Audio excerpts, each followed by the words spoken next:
3. Гроздобер, 2017 господово лето. Со мојот колега Петар Ставрев е на Круче. Околу прекрасното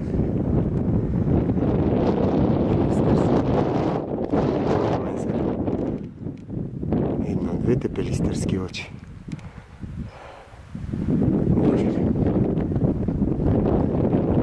Това е мојата прекрасна Македонија.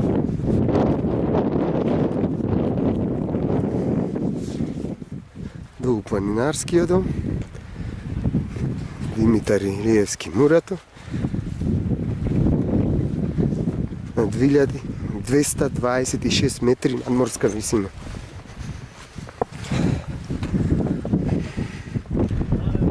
И бабин зад се гледа дозо. Прекрасно.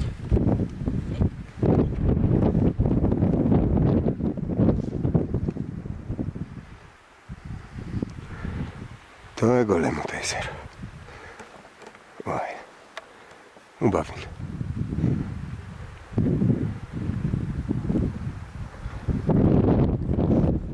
Негово време, иначе ти си скапев.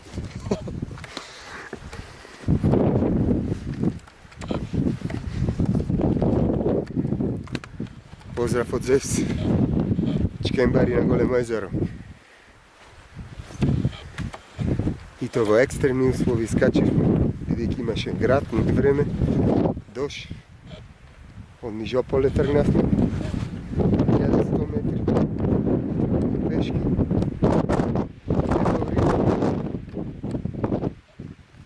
Значи,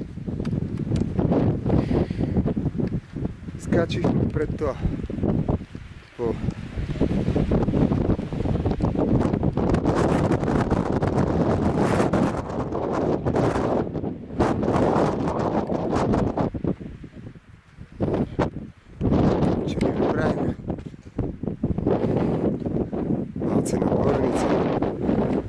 тренинче плюс екстра наградно бонусно се падна едно кругче околу големо езеро.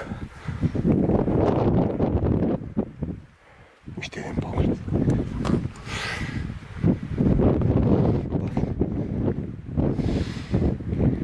Тоа е мојата прекрасна Македонија. Пелистер! Македонија!